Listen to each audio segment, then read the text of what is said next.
Journal de Gemma Galgani, jeudi 19 juillet. Ce soir enfin, après 6 jours de souffrance, parce que Jésus s'était éloigné, je me suis un peu recueillie, je me suis mise à prier, comme j'ai l'habitude de le faire chaque jeudi.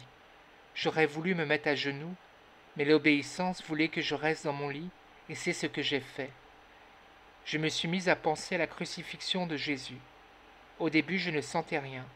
Et puis, au bout de quelques minutes, j'ai éprouvé un peu de recueillement. Jésus était proche. Il s'est passé pendant le recueillement ce qui était arrivé l'autre fois. Je suis tombé en extase et je me suis retrouvé avec Jésus qui endurait de terribles peines. Comment peut-on voir souffrir Jésus sans lui venir en aide? Je ressentis alors un grand désir de souffrir et j'ai demandé à Jésus de m'accorder cette grâce. Il m'a bien vite contenté, il a fait comme il avait fait l'autre fois. Il s'est approché de moi, il a retiré de sa tête la couronne d'épines et l'a posée sur la mienne, et m'a laissé comme ça. Il voyait que je le regardais sans rien dire.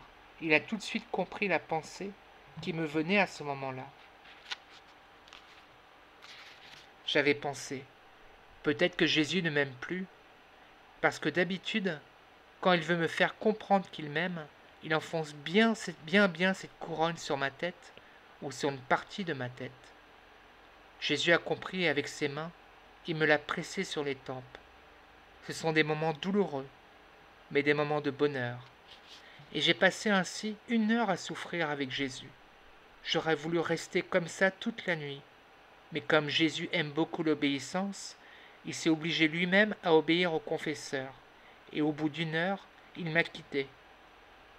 Je veux dire qu'il ne s'est fait plus voir de moi, mais il est arrivé une chose qui n'était encore jamais arrivée. Jésus a l'habitude, chaque fois qu'il pose sa couronne sur ma tête, de me l'enlever quand il me quitte et de la remettre sur sa tête à lui. Hier, au contraire, il me l'a laissée jusqu'à 4 heures environ. À vrai dire, j'ai un peu souffert, mais j'ai réussi à ne me plaindre qu'une seule fois. Jésus me pardonnera si quelquefois une plainte m'échappe, parce que c'est vraiment involontaire. Chaque mouvement me fait beaucoup souffrir. Et puis, tout est peut-être dans mon imagination. Hier ensuite, vers 4 heures, m'est venu le désir de m'unir à nouveau à Jésus. J'ai essayé et je me suis tout de suite uni à lui. À dire vrai, je ressentais pourtant une sorte de dégoût, parce que j'étais fatigué et sans force. Et je me suis retrouvé à nouveau devant Jésus.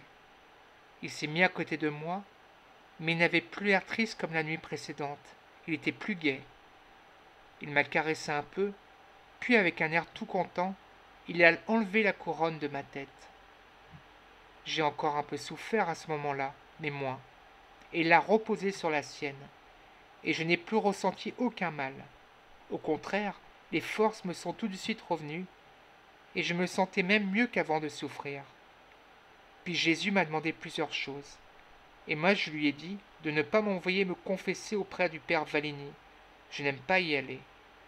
Jésus alors a pris un air un peu sévère, et m'a dit, un peu fâché, qu'il faudrait que j'y aille dès que j'en aurais besoin. Je le lui ai promis et j'irai volontiers. J'avais encore des tas de choses à dire à Jésus, et je sentais que peu à peu il m'échappait. Alors il m'a promis que plus tard, à la prière du soir, il reviendrait. Et à ce moment-là, il était encore plus joyeux. Il m'a ouvert son cœur, et j'ai vu écrites 2 paroles que je ne comprenais pas. Je lui ai demandé ce que ça voulait dire. Jésus m'a répondu, « Je t'aime beaucoup, parce que tu me ressembles. » Et je lui ai dit, « Mais en quoi, Jésus? Je me sens tellement différente de toi. » « En ta façon d'accepter les humiliations, m'a-t-il répondu. J'ai alors bien compris ce qu'il me disait, et ma vie passée m'est revenue en mémoire. J'ai toujours eu un gros défaut, l'orgueil. Quand j'étais petite, partout où j'allais, tout le monde me trouvait hautaine. Mais Jésus a pris les moyens pour m'humilier, surtout cette année. J'ai enfin compris qui je suis vraiment, que Jésus en soit toujours remercié. Mon Dieu a ensuite ajouté que petit à petit, il fera de moi une sainte. Là, je n'ai plus rien à dire. parce qu'il est impossible que cela m'arrive comme il a dit. Il m'a donné quelques avertissements à transmettre au confesseur et il m'a béni. J'ai compris comme toujours qu'il s'éloignait pour quelque temps, mais comme Jésus est bon, dès qu'il s'en va, il me laisse mon ange gardien, qui m'assiste de sa charité continuelle, de sa vigilance et de sa patience. Ô Jésus, j'ai promis de toujours t'obéir, et je l'affirme à nouveau. Que cela vienne de mon imagination ou que ce soit le travail du diable, de toute façon, je veux obéir. Samedi 21 juillet. Aujourd'hui, samedi 21 juillet, j'ai bien cru que je n'arriverais pas à me recueillir. Mais dès que j'ai pu être seul, j'ai essayé de réciter la couronne des 7 douleurs. Je ne sais pas à quel moment j'ai eu l'impression d'entrer en extase. Ma très chère maman, des 7 douleurs, a voulu me rendre une petite visite. Je ne me rappelais pourtant pas que nous étions samedi, et que le samedi, elle a l'habitude de se faire voir. Elle était toute triste. Je ne sais pas, mais j'avais l'impression qu'elle pleurait. Je l'ai appelée plusieurs fois du doux nom de maman, et elle ne me répondait pas. Mais quand elle m'entendait dire maman, elle souriait. Je lui ai répété plusieurs fois, tant que j'ai pu, et elle souriait toujours.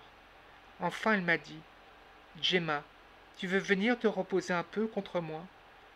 J'ai fait mine de me lever, de m'agenouiller et de m'approcher d'elle. En fait, c'est elle qui s'est levée, qui m'a embrassé le front et qui a disparu.